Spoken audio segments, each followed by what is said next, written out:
saw an opportunity, so they teamed up, and then they created the To the Stars Academy back in 2017.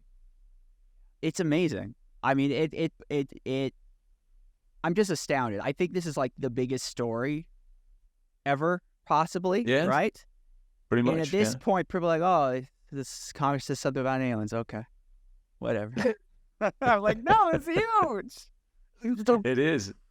It is a game changer. It changes so many paradigms on our, from our belief structures to, religions to just potentials in technology, just so many levels. It changes everything. But the problem is we have to accept it.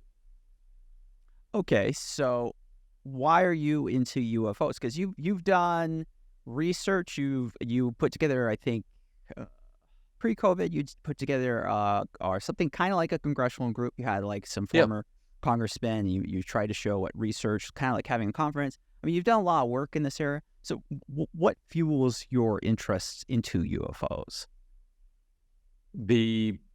What we just said, the potential, the game-changing potential it has on society as a whole. I think I've heard you on one of the interviews I was listening to. I think you said that you had something that you thought was a alien experience when you were a younger guy. Well, in 2007, I had my sort of my red pill moment with seeing objects in the sky that got me onto this path. And since then, it's become a pretty regular, regular encounters.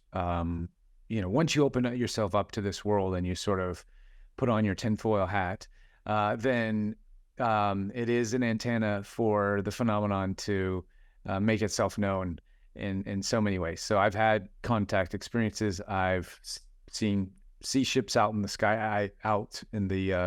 Sky. I go and I do what's called a CE5, Close Encounters of the Fifth Kind, where we gather in groups and we go and we meditate and we actually call ships in. And I know that's a hard pill for a lot of people to swallow, but that's my life I'm in now. And then you're interesting because your contact experiences, they're almost, the way you describe them, are almost spiritual. Yeah, very much so. Yeah. Because the phenomenon, the way it presents itself is, so we as humans, we're all products of our beliefs. We can only experience what we believe. And the phenomenon has to work within that paradigm. So if you don't believe in ETs in the sense that I'm, tin cans flying in the sky, pilots of biological beings from other dimensions or other worlds flying around in these tin cans. If you don't have that sort of a belief system or construct, then the phenomenon may show itself in something that might be more congruent or cohesive to your belief system. So perhaps an angel form or depending on where you're at in the world, some other form or fashion. And there are beings that travel in light ships, and a lot of these lights that we see in the sky aren't actually tin cans at all. They're actual energy, plasma energy. And they manifest and they form themselves to adapt to the experiencer. Interesting.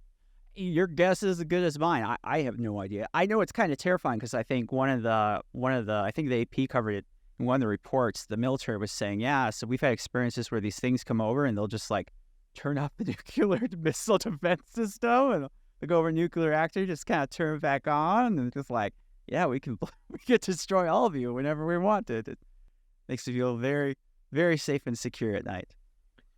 Well, and I think that's, a lot of people feel scared about that, but I would say on the contrary, if these beings or entities or the phenomenon has that type of power, and we're still here going along our daily lives and experiencing our day-to-day mundane things, then there's probably a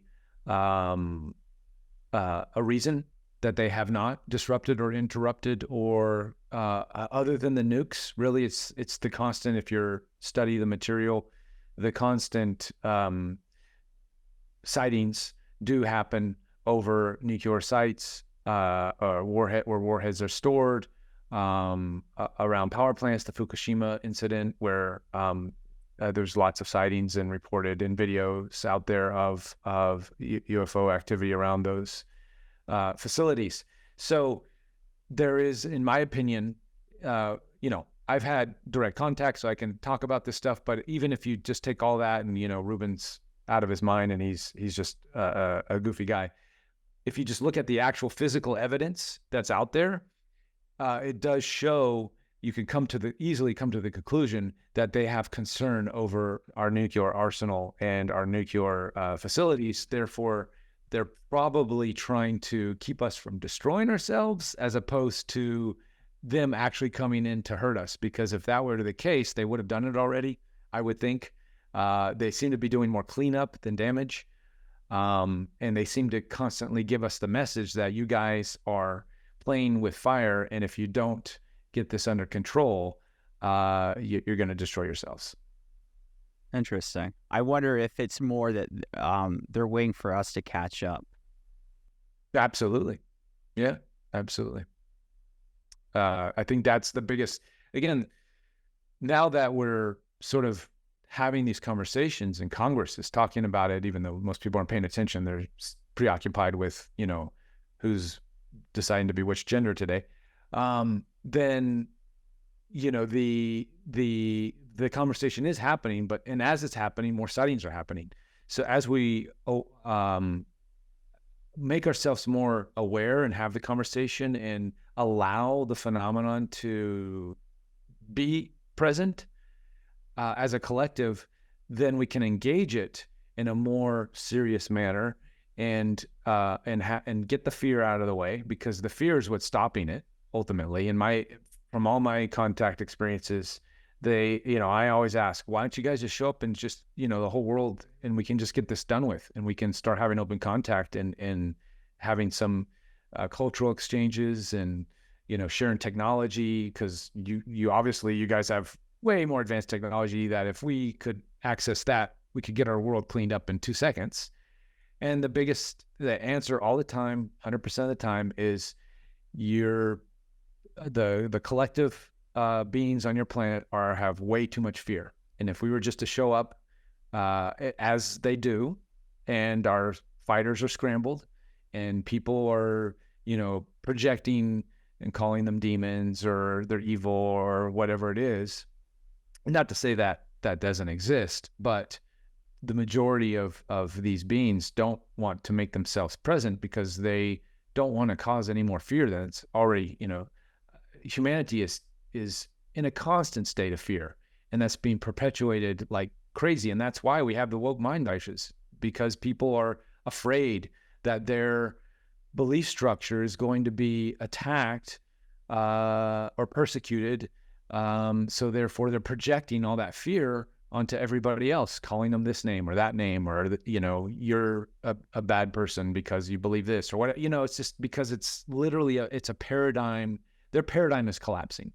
Their belief structure and how they view the world, it's a safety net that everybody has. And when that collapses, then the fear kicks in, and then you're in fight or flight. So I either have to fight to keep my structure going, or run. And a lot of people are choosing to run. Where to, I don't know, but they can't. So they're attacking everybody else, because they're afraid that their whole world view of life is going to crumble and fall. And it is, and it should, because we need to evolve as human beings. We need to let go of these old constructs that are no longer serving society as a whole. All right. You said that people call you goofy. I don't think you're goofy, Reuben. I think you are a bit eccentric, but I have never met an interesting actor or creative or inventor that wasn't. I think I know you are, Tesla's one of the people that you greatly respect. You look at the early 20th century inventors, to a man, every one of them was kind of weird. And I don't necessarily think that's a bad thing. I think I am weird. I like people who are a little bit weird. And you are definitely one of the more interesting people I've had on the show before. So that's my 2 cents on the topic. Thank you. And yeah, it's fun being weird. You know, I don't mind it. Because I'm of the worldview that I have from all my interactions and whatnot. I understand it. I understand the woke mind virus, you know, that kind of stuff, the fear that people want to project on everybody else. And it breaks my heart to see that happen. But at the same time, I'm not going to fall into that trap and become judgmental or hateful or condemning of that person, because that's only going to create more of the same cycle. So, you know, I think the only way through this is allowance, acceptance, non-judgment, compassion, empathy. You know, these are the emotions and the core values that we can really hang on to get us through this tit for tat, us versus them polarity game that's constantly plaguing humanity right now. Awesome. That's a good place to end on. So, Reuben, obviously they can find you in Devil May Cry, all the good ones, all the good games. Well, I mean, I kind of do like one, but I mean, anyhow. Where else can they find you, though? Your show, of course. Do you want to share your plugs? Yeah. Interview with Ed. It's all one word, .org or .com. That brings you to my current job, which is every week I've got a podcast. I've also got a membership portal. And every week I'm interviewing different people who have unusual experiences, or people who can channel, literally go into an altered state of consciousness and bring through these beings. And I get to have conversations with the beings. If you're part of the membership portal, I usually hand it off to questions, Q&A. Every week we do Q&A, so people can actually ask the beings themselves different things and find out, you know, the secrets of the universe, or just simple things like, you know, hey, I'm going through this personal problem and I need help with that. So it's kind of like therapy in a lot of ways. And it's a lot of fun. So interviewwithed.org, and pretty much I'm pretty open on there. So if anybody really wants to call me names or has any questions or curious about what's going on, just come and join us for a couple sessions and then find out for yourself. Awesome. It's a 3-day free trial too. So if anybody wants to just try it out. All right, guys, we're going to wrap it up here. Thank you, everyone, for taking the time to watch the show today. Thank you to Chris Holowicki, my editor, who makes me look way more competent than I actually am. Bain Books Publishing, an imprint of Simon & Schuster. And, of course, Young Voices, a journalism advocacy organization. There we go. And I guess until next time, my friends, keep geeking out. Hey there, gang! If you are a fan of CultureScape, and I know you are, and want to get involved in supporting the show, well, now you can! By joining the CultureScape Patreon, you'll help support me and my editor Chris as we create the show and produce more quality journalism. For just $5 or $10 a month, you not only help us, but get access to our exclusive members-only Discord. You'll also get to vote on and suggest new guests for the interview.